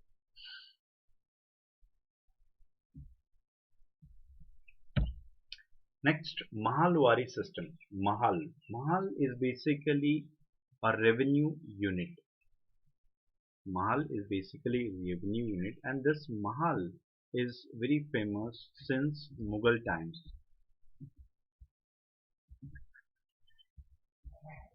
Mahal is basically revenue unit, and it is famous in Mughal time as well. So this Mahalwari settlement was introduced in Northwest province. Northwest province, and it is a settlement with Mahal. Mahal is basically, this is a revenue unit known as Mahal, and this Mahal is basically consist of many peasants. These all are peasants. So Mahalwari settlement is basically a settlement with the peasant of that particular revenue area. Clear? Mahalwari settlement is basically a settlement with the peasant of that particular area. So what exactly it is? It is based on assessment of produce. Assessment of produce of Mahal. A joint responsibility of all proprietors. These were the peasants, and who were they? They were the proprietors of Mahal to pay. These peasants were proprietor, and they have to pay to whom? Government. But if there are so many peasant proprietors are there, suppose if 1 lakh peasants are there. Yes everyone, my question is very basic. If 1 lakh peasants are there, so is it possible for 1 lakh to pay the amount of particular money from their place to the government headquarters? It is not possible. Then what's the case? Then these peasants can decide that one person is going to collect the revenue, and that person is going to act as a representative of peasant, and he is going to submit the amount in government offices. Is that clear? Yes, is that clear? So one representative, if the peasants are more, then peasants can select few people as their representative, and they are going to submit their revenue. So this settlement, Mahalwari settlement, is basically a direct settlement with peasants. Clear? So the first experiment of this Mahalwari system was there in Awadh and Maratha occupied territory in 1801-1802. You know that in 1801-2 there was a second Anglo-Maratha war, and Scindias, Holkar lost their territory, and their territory belongs to this area, Gwalior and nearby area. They were the part of Northwest Frontier Province, which was created by the Act of 1833. So, who was the person behind that? Old Mackenzie. That's why Mackenzie Plan was there. Mackenzie was the person which created the background for Mahalwari settlement in Northwest Province. Northwest Province is different and Northwest Frontier Province is there. Yes, everyone. I already explained this fact, but if you have a still question related to the difference between Northwest Province and Northwest Frontier Province, you can ask me. I'm going to explain it. Okay, so what exactly it is? Yes. Old Mackenzie is there. Mahalwari settlement was introduced in 1822. 1822 in which area? Northwest Province. And it is based on net produce. It is based on net produce, not gross. It is based on, of course, survey, because without survey you are not going to claim a net produce and all. So it is based on survey. In 1833, again there was some modification introduced and by the bird plan, and this modification is very minute production or minute change. That is, it is shift from net produce to rental. Yes, this is a very important. After some time, Mahalwari settlement is basically a rental settlement. Means you have to pay fixed amount as a rent. It is not based on net produce. It is not based on gross produce. Means if you produce 100 quintal, it doesn't matter to us. We want some particular share as a rent. So the rate modified. The rate modified after this bird plan, that is two-thirds, that is 66%, 66% of the produce, and later on a new rates, new rules introduced which reduce the rate to 50%, and this is because of an important aspect in new rules on important aspect because of Saharanpur law. Do you know what is Saharanpur law? Saharanpur law, Saharanpur case. Because of this Saharanpur, the rate was fixed everywhere in India, and that is 50%. Land revenue was 50% and was fixed by Saharanpur. Do you know what exactly the Saharanpur is there? क्या आपको पता है अब ये सहारनपुर कहाँ है? Yes देवी और सज्जनों, क्या आपको पता है ये सहारनपुर कहाँ है?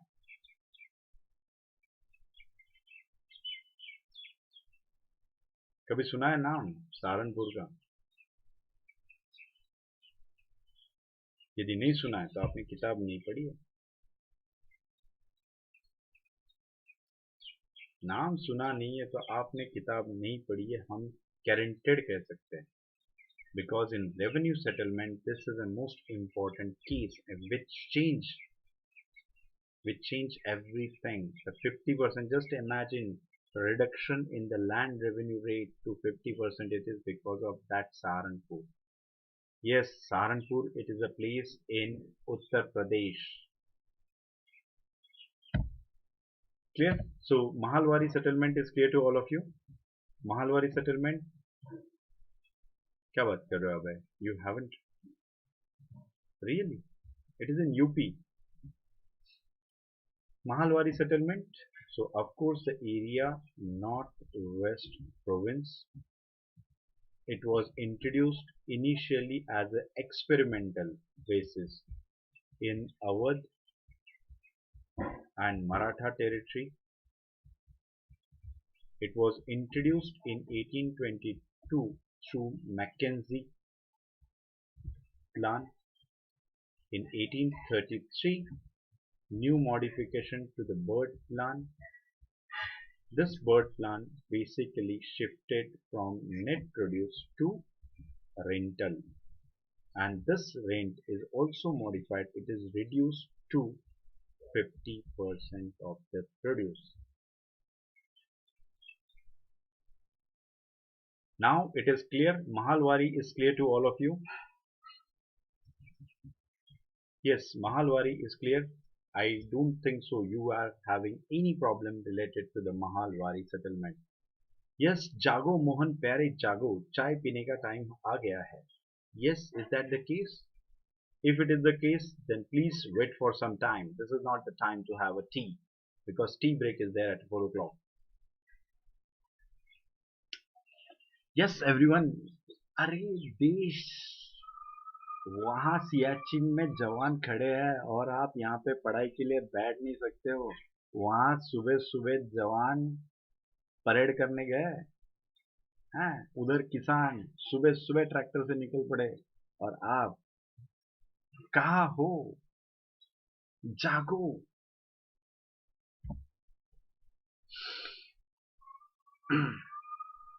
Yes, everyone. Now, Talukdari settlement. Talukdari settlement. It is basically settlement introduced after revolt of 1857. ये चाय पी पी के लोगों ने देश बर्बाद कर दिया है. Every time tea time. Why every time tea time? Don't you think so? Too much tea causes acidity. Rudra, please take this into consideration. Talukdari settlement, as we have mentioned, after the revolt of 1857. So revolt of 1857, and in that particularly Awadh area, this Talukdari in Awadh area. Who were they? They were the small landlord.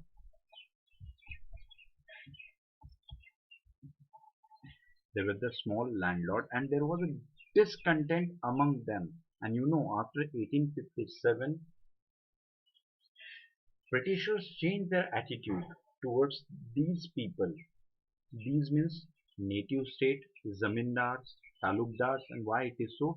Because they are those people who had a control over common masses for a long time, and they are those people who supported the British in the time of crisis of 1857.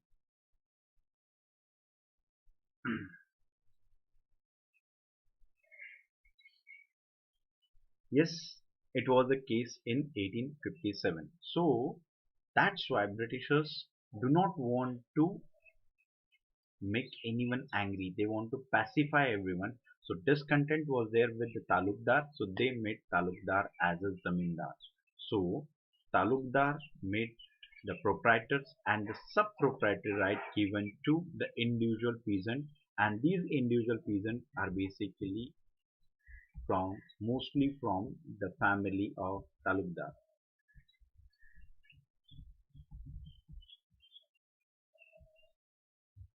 Yes, everyone.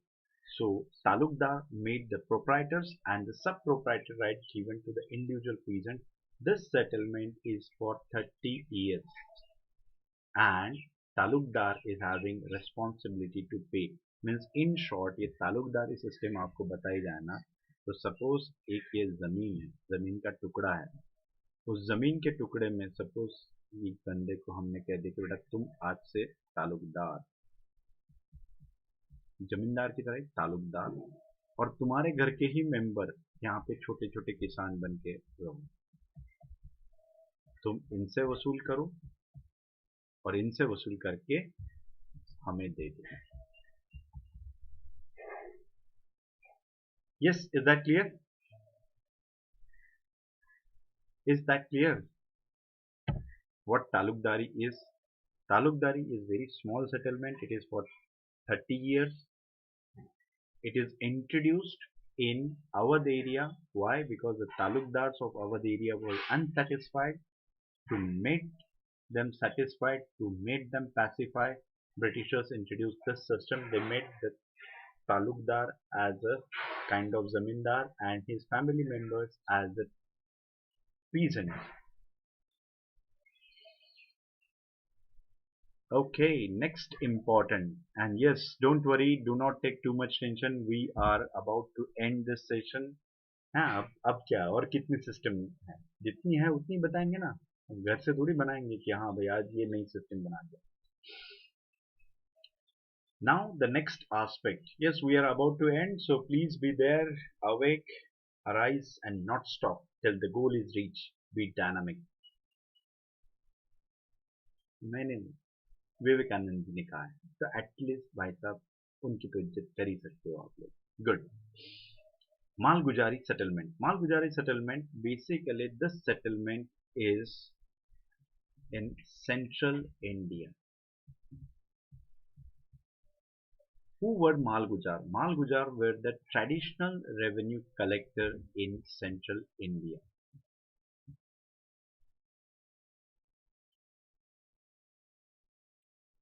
Malgujar were the traditional revenue collector in central India. And what exactly, why it was necessity to launch a most important thing, a new province created.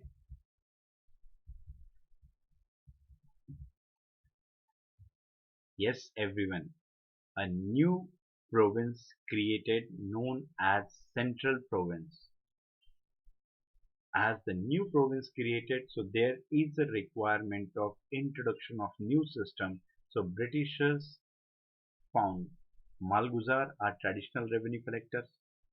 They are strong enough, dominant enough, and as I mentioned one thing, after 1857, Britishers changed their attitude towards these ruling class because they knew that these ruling class are having dominance over the people. It is a hereditary because of the caste system.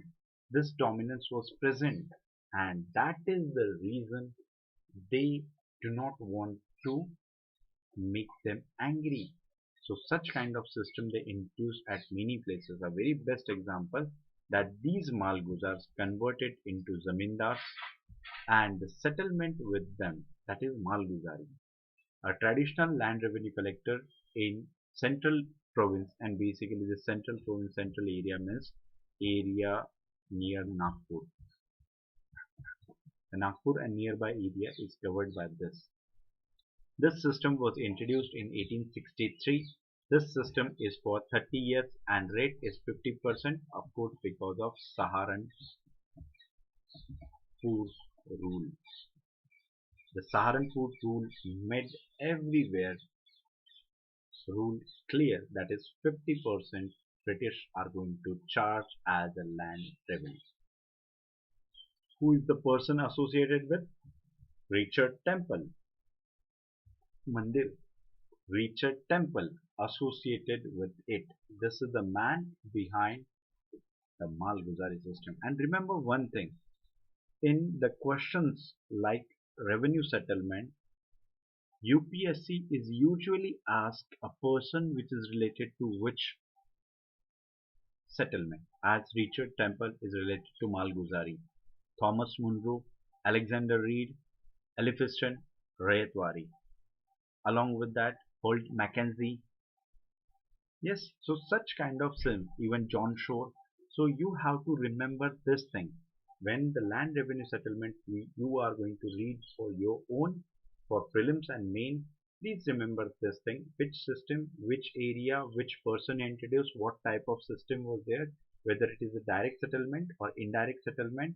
These things you have to remember. Clear? So Richard Temple was a man associated with Malguzari settlement. And yes, everyone, now we are at the final stage of revenue settlement. Bhumihari settlement. Bhumihari settlement is basically in the area of Chota Nagpur. Chota Nagpur, it is very simple. एक है बड़ा नागपुर, एक है उसके बगल में छोटा Nagpur. M I right? Yes everyone, M I right?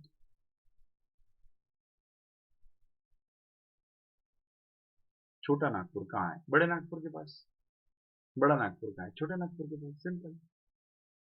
If it is not, then where is Chota Nagpur area? Which area is considered as a Chota Nagpur area?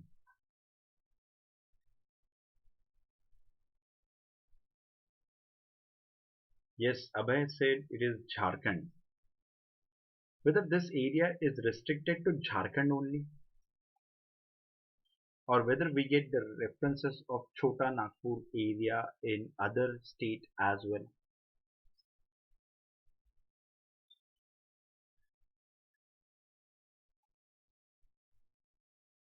Abhay said particularly Chota Nagpur is the area in North Hazaribagh and South Ranchi.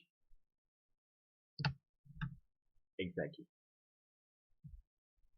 It is in Jharkhand. Yes, exactly. The Jharkhand, this area is very famous for natural resources. Mining is very famous in this area. Yes, Jharkhand is occupying the most part of Chota Nagpur, but as this area is not having natural boundaries, so artificial boundaries are there. So the state like Orissa, state like Jharkhand, state like Bihar, they occupy this area. So Jharkhand occupied mostly. So this Chota Nagpur area is in Jharkhand, and you know one person very famous from Jharkhand. Yes, exactly. Other than Dhoni, other than Dhoni, ये तो कुछ भी है Dhoni Dhoni Dhoni. Yes, of course, our national hero Birsa Munda.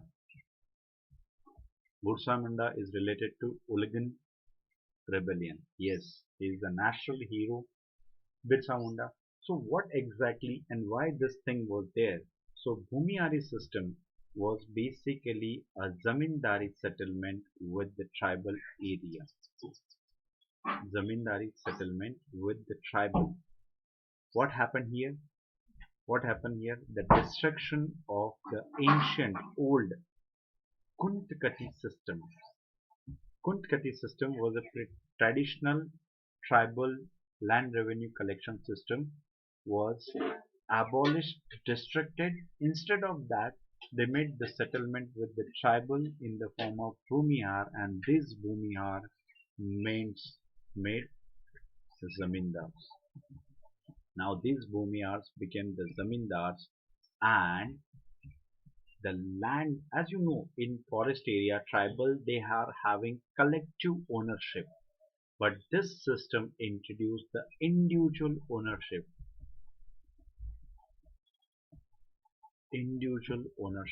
and that leads to conflict with the tribal, and the Birsa Munda or Munda rebellion or Ulugan revolt is basically one of the aspects of it.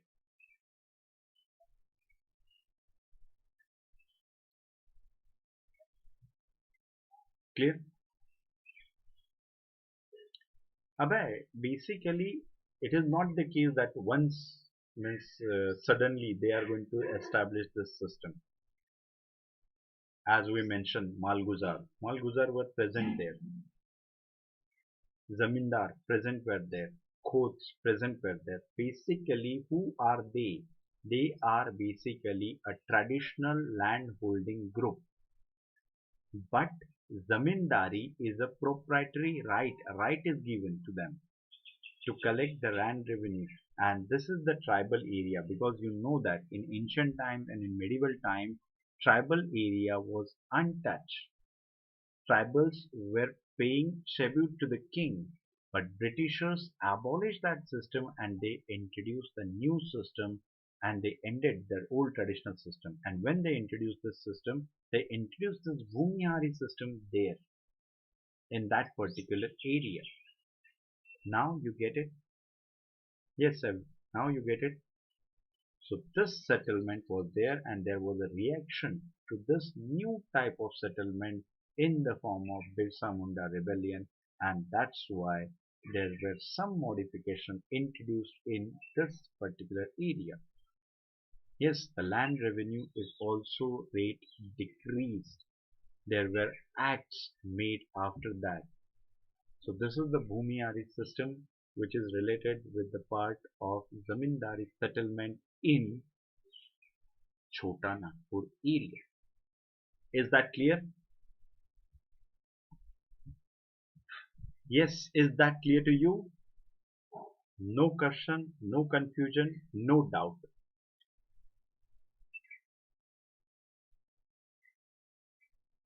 Yes, everyone, do you want to ask any question, not just related with the land revenue settlement, because I already discussed the all aspect of land revenue settlement. These are the important from prelims as well as mains point of view. If you have any doubt, confusion, then you can ask me, and maybe one or two settlement which I didn't mention, because from civil services point of view that system are not that much important. So that's why I sometimes neglected that. पढ़ाई तो बहुत है, पढ़ना बहुत है, लेकिन but I covered those aspects which are generally used to ask in the examination. I didn't take the acts also. There were several acts were in this revenue settlement, so I didn't took that thing. Yes, other than that, is there any question, any query, anything else?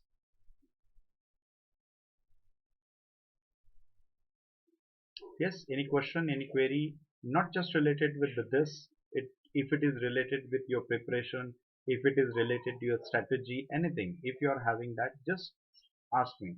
Today is 26th January, so that's why it is a very important day for all of us. So maybe if you have, please ask. Otherwise, we are going to conclude the session.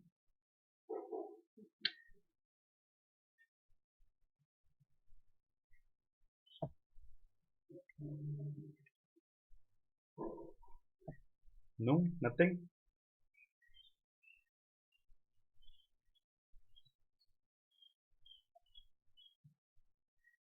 No question, no doubt, nothing else. Okay. So I hope almost all of you get what we have discussed. Still, if you don't want to ask this question here, you can ask the question on other social media platform along with our official Telegram channel or through our app. Yes, so please do one thing. If you are having any question, anything, then you can follow me on Unacademy underscore Harshvardhan Telegram channel. Please follow Unacademy. If you like the video, please like, share, subscribe. Please subscribe to Unacademy because your subscription is important for us. Yes, everyone, and do one thing. If you really like the way of teaching, if you really like the way of lecture, then please dedicate your hearts, enroll for the lecture. And yes, what Abhay sir in 1928 Calcutta session Purna Swarajya was demand, and it was not approved. Why it is so? It is because of the dilemma between. Yes, everyone, just wait for one more time, one more minute. As Abhay asked one question, Calcutta session 1928. The problem is basically related with the rights and left. Right and left. Right want dominant status and left want Purna Swaraj. So it was basically compromise, because if Gandhi adopted the stand of Purna Swarajya, he is going to hurt the sentiments of rightist. And you cannot forget the contribution of rightist as well. How can you forget the contribution of Rajaji, Rajendra Prasad, Vallabhbhai Patel? You cannot.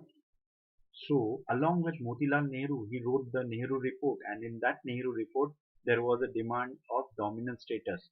So, if Gandhi is going to accept, or if Congress is going to accept the Purna Swarajya declaration, that means they are going to reject the Nehru report. And if Congress is not going to support the idea of Nehru report, then who is going to support that?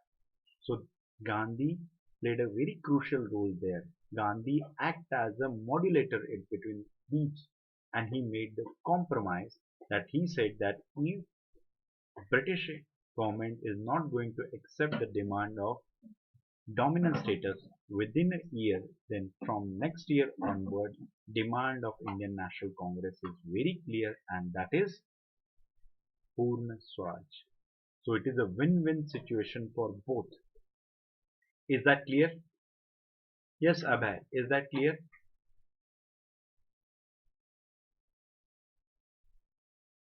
Clear.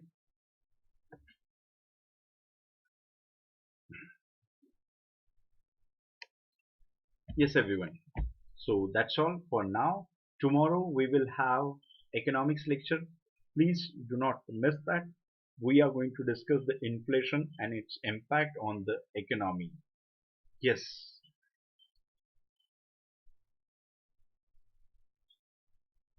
Sir, in economy session, is there any thing chance to increase the timing?